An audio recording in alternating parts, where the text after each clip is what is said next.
Au nom du Père, du Fils et du Saint-Esprit. Amen. Évangile de Jésus-Christ selon saint Marc, chapitre 10. La montée vers Jérusalem, en route pour la Judée. Et partant de là, il vient, Jésus, dans le territoire de la Judée et au-delà du Jourdain. Et des foules font de nouveau route vers lui, et comme il en avait coutume, de nouveau, il les enseignait. Indissolubilité du mariage. Et, s'avançant, des pharisiens lui demandaient s'il était permis à un homme de renvoyer sa femme. C'était pour le mettre à l'épreuve. Répondant, il leur dit : Que vous a commandé Moïse ? Ils dirent : Moïse a permis d'écrire une lettre de séparation et de répudier. Jésus leur dit : C'est eu égard à votre dureté de cœur qu'il a écrit pour vous ce commandement. Mais dès le commencement de la création, mâle et femelle, il les fit. À cause de cela, l'homme quittera son père et sa mère, et les deux deviendront une seule chair, de sorte qu'ils ne sont plus deux, mais une seule chair. Donc, ce que Dieu a uni, que l'homme ne les sépare pas. Et, une fois dans la maison, de nouveau les disciples l'interrogèrent là-dessus. Et il leur dit : Quiconque répudie sa femme et en épouse une autre, commet l'adultère envers la première. Et si c'est elle qui, après avoir répudié son mari, en épouse un autre, elle commet l'adultère. Jésus bénit les enfants. Et on lui présentait des enfants, pour qu'il les touche, et les disciples les menacèrent. En voyant cela, Jésus s'indigna et leur dit : Laissez les enfants venir vers moi, ne les empêchez pas, car c'est à leur pareil qu'appartient le royaume de Dieu. En vérité, je vous le dis, quiconque n'accueille pas le royaume de Dieu comme un enfant n'y entrera pas. Et les serrant dans ses bras, il les bénissait en posant les mains sur eux. La question d'un riche. Et tandis qu'il se mettait en route, quelqu'un accourant et tombant à ses genoux l'interrogeait : Bon maître, que dois-je faire pour avoir en héritage la vie éternelle ? Jésus lui dit : Pourquoi m'appelles-tu bon ? Personne n'est bon, que Dieu seul. Tu connais les commandements. Ne tue pas, ne commets pas l'adultère, ne vole pas, ne porte pas de faux témoignages, ne fais de tort à personne. Honore ton père et ta mère. Celui-ci lui déclara : Maître, tout cela je l'ai observé avec soin dès ma jeunesse. Jésus le regarda, se prit à l'aimer, et lui dit : Une chose te manque. Va, ce que tu as, vends-le, et donne-en le prix aux pauvres, et tu auras un trésor dans le ciel. Puis viens et suis-moi. Et lui, devenu sombre à cette parole, s'en alla tout triste, car il avait beaucoup de propriétés. Le danger des richesses. Et regardant tout autour, Jésus dit à ses disciples : Comme difficilement ceux qui ont de l'argent entreront dans le royaume de Dieu. Les disciples étaient effrayés de ces paroles. Jésus, prenant de nouveau la parole, leur dit : Mes enfants, comme il est difficile d'entrer dans le royaume de Dieu. Il est plus facile à un chameau de passer par la fente de l'aiguille à coudre qu'à un riche d'entrer dans le royaume de Dieu. Ceux-ci n'en étaient que plus frappés. Ils disaient entre eux : Et qui peut être sauvé ? Les regardant, Jésus dit : Aux hommes, impossible, mais non à Dieu, car tout est possible à Dieu. Récompense promise à quiconque aura tout laissé. Pierre se mit à lui dire : Voici que nous avons tout laissé et nous t'avons suivi. Jésus déclara : En vérité, je vous le dis, personne n'aura laissé maison, ou frère, ou sœur, ou mère, ou père, ou enfant, ou champ, à cause de moi et à cause de l'Évangile, qui ne reçoivent au centuple maintenant, en ce temps-ci, maison et frères, et sœurs et frères, et enfants et champs, avec des persécution, et dans l'âge qui vient la vie éternelle. Bien des premiers seront derniers, et les derniers premiers. Troisième annonce de la Passion. Ils étaient en chemin, montant à Jérusalem, et Jésus marchait devant eux. Et ils étaient effrayés, et ceux qui suivaient avaient peur. Et prenant de nouveau les 12 avec lui, il se mit à leur dire ce qui allait lui arriver. Voici que nous montons à Jérusalem, et le Fils de l'homme sera livré aux grands prêtres et aux scribes, et ils le condamneront à mort, et ils le livreront aux nations. Et ils le bafoueront, et ils cracheront sur lui, et ils le fouetteront, et ils le tueront, et 3 jours après, il ressuscitera. La requête des fils de Zébédée. Ils se dirigent vers lui, Jacques et Jean, et les fils de Zébédée, qui lui disent : « Maître, nous voulons que tu fasses pour nous ce que nous allons te demander. » Il leur dit : « Que voulez-vous que je fasse pour vous ?» Ils lui dirent : « Donne-nous d'être assis, l'un à ta droite et l'autre à ta gauche, dans ta gloire. » Jésus leur dit : « Vous ne savez pas ce que vous réclamez. Pouvez-vous boire la coupe que moi je bois, ou être baptisé du baptême dont moi je suis baptisé ?» Ils lui dirent : « Nous le pouvons. » Jésus leur dit : « La coupe que moi je bois, vous la boirez, et le baptême dont moi je suis baptisé, vous en serez baptisés. Mais d'être assis à ma droite ou à ma gauche, il ne m'appartient pas de le donner. C'est à ceux pour qui cela a été préparé. » Et en entendant cela, les 10 autres se mirent à s'indigner contre Jacques et Jean. Et, les appelant à lui, Jésus leur dit : « Vous savez que ceux qui passent pour commander aux nations exercent sur elles leur domination, et que leurs grands exercent sur elles leur pouvoir. Or, il n'en est pas de même parmi vous. Mais celui qui veut devenir grand parmi vous sera votre serviteur. Et celui qui parmi vous veut être le premier sera l'esclave de tous. Car le Fils de l'homme n'est pas venu pour être servi, mais pour servir et donner sa vie en rançon pour beaucoup. » L'aveugle de la sortie de Jéricho. Et ils viennent à Jéricho.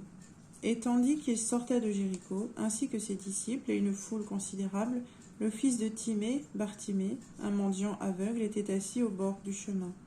Et, apprenant que c'était Jésus le Nazaréen, il se mit à crier et à dire : « Fils de David, Jésus, aie pitié de moi. » Et beaucoup le menaçaient pour qu'il se taise, mais il n'en criait que de plus belle : « Fils de Jésus, aie pitié de moi. » Et s'arrêtant, Jésus dit : « Appelez-le. » Et on appelle l'aveugle, on lui dit : « Courage, debout, il t'appelle. » Celui-ci, rejetant son manteau, d'un bond vint vers Jésus, et s'adressant à lui, Jésus dit : « Pour toi, que veux-tu que je fasse ?» L'aveugle lui dit : « Rabouni, que je recouvre la vue. » Et Jésus lui dit : « Va, ta foi t'a sauvé. » Et aussitôt il recouvra la vue, et il le suivait sur le chemin. Ministère de Jésus à Jérusalem. Et lorsqu'il s'approche de Jérusalem, vers Bethphagée et Béthanie, près du mont des Oliviers, il envoie 2 de ses disciples et leur dit : « Allez au village qui est en face de vous, et aussitôt en y pénétrant, vous trouverez un ânon attaché, sur lequel aucun homme encore ne s'est assis. Déliez-le et conduisez-le. Et si quelqu'un vous dit : Qu'est-ce que vous faites là ? Dites : Le Seigneur en a besoin, et aussitôt il le renvoie de nouveau ici. Et ils s'en allèrent, et ils trouvèrent un ânon attaché près d'une porte. Dehors, dans la rue. Et il le délie. Et quelques-uns de ceux qui se tenaient là leur disaient : Qu'est-ce qui vous prend de délier l'ânon ? Et ils leur dirent selon ce qu'avait dit Jésus, et on les laissa faire. Et ils conduisent l'ânon à Jésus, et ils jettent leur manteau sur la bête, et il s'assit dessus. Et beaucoup de gens étendirent leurs manteaux sur le chemin, d'autres des feuillages qu'ils coupaient dans les champs. Et ceux qui précédaient et ceux qui suivaient criaient : Hosanna, Béni soit celui qui vient au nom du Seigneur. Béni soit le règne qui vient, celui de notre Père David. Hosanna au plus haut des cieux. Et il entra à Jérusalem dans le temple, et après avoir promené ses regards sur toutes choses, comme déjà l'heure était tardive, il sortit vers Béthanie avec les 12. Le figuier maudit. Et le lendemain, tandis qu'il sortait de Béthanie, il eut faim. Et voyant de loin un figuier qui avait des feuilles, il alla voir s'il y trouverait quelque chose. Mais y étant allé, il ne trouva rien que des feuilles, car ce n'était pas le temps des figues. Et prenant la parole, il lui dit : Que jamais plus désormais de toi personne ne mange de fruits. Et ses disciples entendaient. Les vendeurs chassés du temple. Et ils viennent à Jérusalem. Et entré dans le temple, il se mit à chasser ceux qui vendaient et achetaient dans le temple, et les tables des changeurs, et les sièges de ceux qui vendaient les colombes. Il les culbuta. Et il ne laissait personne transporter d'objets à travers le temple. Et il les enseignait en leur disant : N'est-il pas écrit que ma maison sera appelée maison de prière pour toutes les nations ? Mais vous, vous en avez fait une caverne de brigands. Et les grands prêtres et les scribes entendirent, et ils cherchaient comment le faire périr, car ils le craignaient. Toute la foule, en effet, était frappée de son enseignement. Entretien sur le figuier desséché. Et lorsqu'il se fit tard, ils sortirent hors de la ville. Et, en passant le matin, ils virent le figuier desséché depuis les racines. Et, se ressouvenant, Pierre lui dit : Rabbi, vois, le figuier que tu as maudit est desséché. Et répondant, Jésus leur dit : Ayez foi en Dieu. En vérité, je vous le dis, si quelqu'un dit à cette montagne : Soulève-toi et jette-toi dans la mer, et s'il n'hésite pas dans son cœur, mais croit que ce qu'il dit va arriver, il l'obtiendra. Voilà pourquoi je vous le dis, tout ce que vous demandez en priant, croyez que vous l'avez reçu, et vous l'obtiendrez.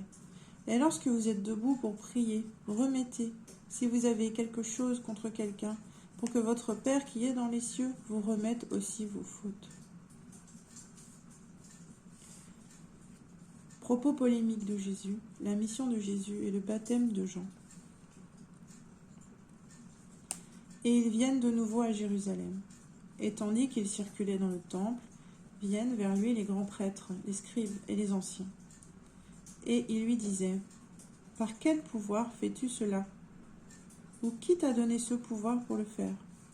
Jésus leur dit : Je vais vous demander une seule chose. Répondez-moi donc, et je vous dirai par quel pouvoir je fais cela.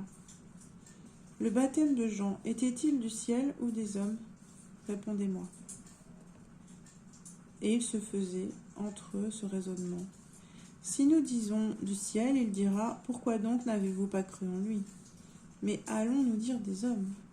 Ils craignaient la foule, car tous tenaient que Jean avait été réellement un prophète. Et répondant à Jésus, ils disent : Nous ne savons pas. Et Jésus leur dit : Moi non plus. Je ne vous dis point par quel pouvoir je fais cela. Parabole des vignerons homicides. Et il se mit à leur parler en parabole. Un homme planta une vigne, et l'entoura d'une clôture, et creusa une cuve, et bâtit une tour, puis il la loua à des vignerons et partit en voyage. Et le moment venu, il envoya aux vignerons un esclave pour prendre des vignerons une part des fruits de la vigne. Et le prenant, ils le battirent et le renvoyèrent les mains vides. Et de nouveau, il leur envoya un autre esclave, et celui-là, ils le frappèrent à la tête, et le traitèrent avec mépris.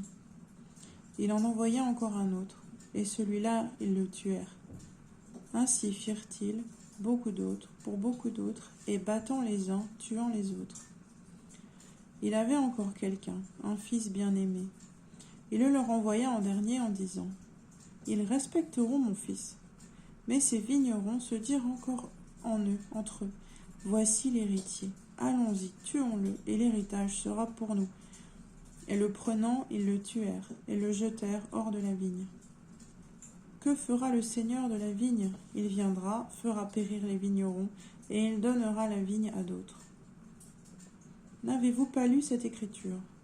La pierre qu'avaient rejetée les bâtisseurs, c'est elle qui est devenue tête d'angle. C'est du Seigneur que cela est venu, et c'est merveille à nos yeux. Et ils cherchaient à l'arrêter, et ils craignirent la foule, car ils avaient compris que c'était pour eux qu'il avait dit la parabole. Et le laissant, ils s'en allèrent. Le paiement du tribut. Et il lui envoie quelques-uns des pharisiens et des hérodiens pour l'attraper par une parole. Et étant venus, ils lui disent: Maître, nous savons que tu es véridique et que tu ne te soucies de qui que ce soit, car tu ne regardes pas à la parole des hommes, mais c'est en toute vérité que tu enseignes la voie de Dieu. Est-il permis ou non de payer le tribut à César? Devons-nous payer ou ne pas payer? Mais lui, sachant leur hypocrisie, leur dit: Pourquoi me mettez-vous à l'épreuve? Apportez-moi un denier que je vois. Ils l'apportèrent, et il leur dit: De qui est cette effigie et l'inscription? Ils lui disent: De César. Jésus leur dit: Ce qui est à César, rendez-le à César, et ce qui est à Dieu, à Dieu. Et il n'en revenait pas d'étonnement à son sujet. La femme aux 7 maris et la résurrection. Et viennent vers lui les Sadducéens, ceux-là qui disent qu'il n'y a pas de résurrection. Et ils l'interrogeaient en disant: Maître, Moïse a écrit pour nous ceci: si le frère de quelqu'un vient à mourir et laisse après lui une femme et ne laisse pas d'enfant, il faut que son frère prenne la femme et suscite une descendance à son frère. Il y avait 7 frères, et le premier prit femme, et en mourant ne laissa pas de descendance. Et le second prit la femme, et mourut sans laisser après lui de descendance. Et le troisième de même, aucun des 7 ne laissa de descendance. Après eux tous, la femme aussi mourut. À la résurrection, lorsqu'ils ressusciteront, duquel d'entre eux sera-t-elle la femme? Car les 7 l'ont eue pour femme. Jésus leur déclara: Si vous vous égarez, n'est-ce pas faute de connaître les Écritures et la puissance de Dieu? Lorsqu'on ressuscite d'entre les morts, en effet, on ne prend ni femme ni mari, mais on est comme des anges dans les cieux. Et pour ce qui est des morts qui se relèvent, n'avez-vous pas lu dans le livre de Moïse, au passage du buisson, comment Dieu lui a parlé: Moi, le Dieu d'Abraham, et le Dieu d'Isaac, et le Dieu de Jacob. Il n'est pas un Dieu de morts, mais de vivants. Vous vous égarez beaucoup. Le premier de tous les commandements. Et s'avançant un des scribes qui les avait entendus discuter, sachant qu'il leur avait bien répondu, il l'interrogea: Quel est le premier de tous les commandements? Jésus répondit: Le premier, c'est: Écoute, Israël, le Seigneur notre Dieu est l'unique Seigneur. Tu aimeras donc le Seigneur ton Dieu de tout ton cœur, et de toute ton âme, et de toute ta pensée, et de toute ta force. Le second est celui-ci: tu aimeras ton prochain comme toi-même. Il n'y a pas d'autre commandement plus grand que cela. Et le scribe lui dit: Bien, maître, c'est en toute vérité que tu l'as dit. Il est l'unique, et il n'y en a pas d'autre que lui. Et l'aimer de tout son cœur, et de toute son intelligence, et de toute sa force, et aimer le prochain comme soi-même, c'est plus que tous les holocaustes et sacrifices. Et Jésus, voyant qu'il avait répondu judicieusement, lui dit: Tu n'es pas loin du royaume de Dieu. Et personne n'osait plus l'interroger. Le Christ, fils et Seigneur de David. En prenant la parole, Jésus disait, enseignant dans le temple: Comment les scribes disent-ils que le Christ est fils de David? David lui-même a dit, inspiré par l'Esprit Saint: Le Seigneur a dit à mon Seigneur: Assieds-toi à ma droite jusqu'à ce que j'aie mis tes ennemis sous tes pieds. David lui-même le dit: Seigneur, par où dès lors est-il son fils? Jugement sur les scribes. Et la foule nombreuse l'écoutait avec plaisir, et dans son enseignement il disait : Prenez garde aux scribes, qui se plaisent à circuler en longue robe, à recevoir des salutations sur les places publiques, à occuper les premiers sièges dans les synagogues et les premiers divans dans les dîners, eux qui dévorent les biens des veuves tout en affectant de faire de longues prières. Ceux-là subiront une condamnation plus sévère. L'obole de la veuve. Et s'étant assis en face du trésor, il regardait comment la foule mettait de la menue monnaie dans le trésor. Et beaucoup de riches en mettaient beaucoup. Et vint une pauvre veuve qui mit 7 leptes, c'est-à-dire un quart d'as, et appelant à lui à ses disciples, il leur dit : En vérité, je vous dis que cette veuve qui est pauvre a mis plus que tous ceux qui mettent dans le trésor. Car tous, c'est de leur abondance qu'ils ont mis, mais elle, c'est de sa privation. Tout ce qu'elle avait, elle l'a mis, tout son bien.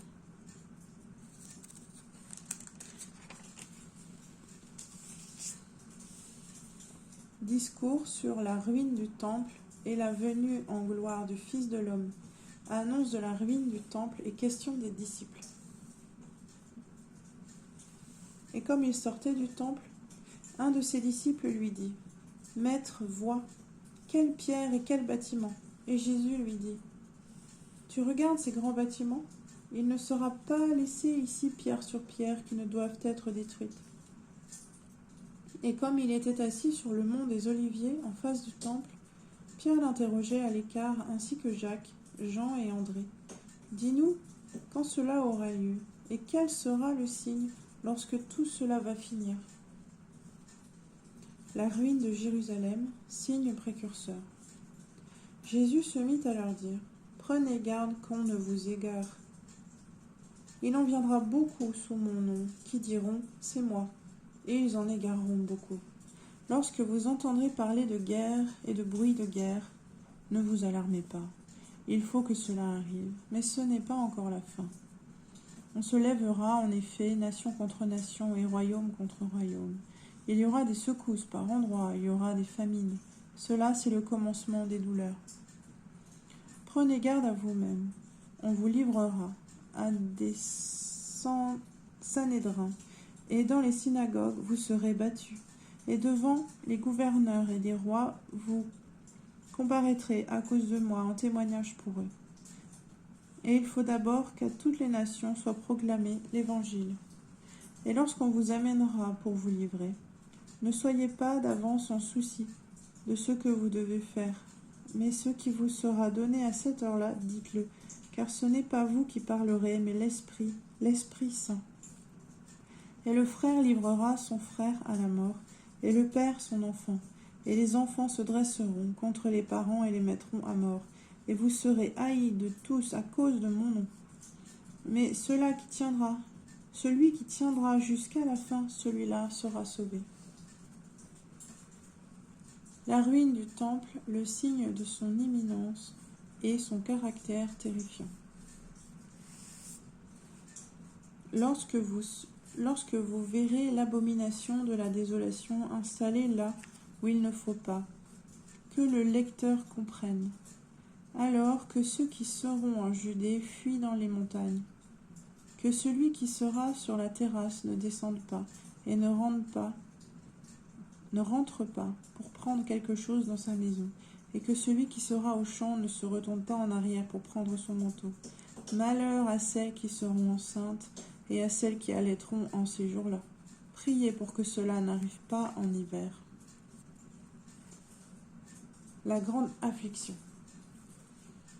Car ces jours seront une affliction telle qu'il n'en est pas arrivé de pareil depuis le commencement de la création que Dieu a créée jusqu'à maintenant, et qu'il n'en arrivera plus.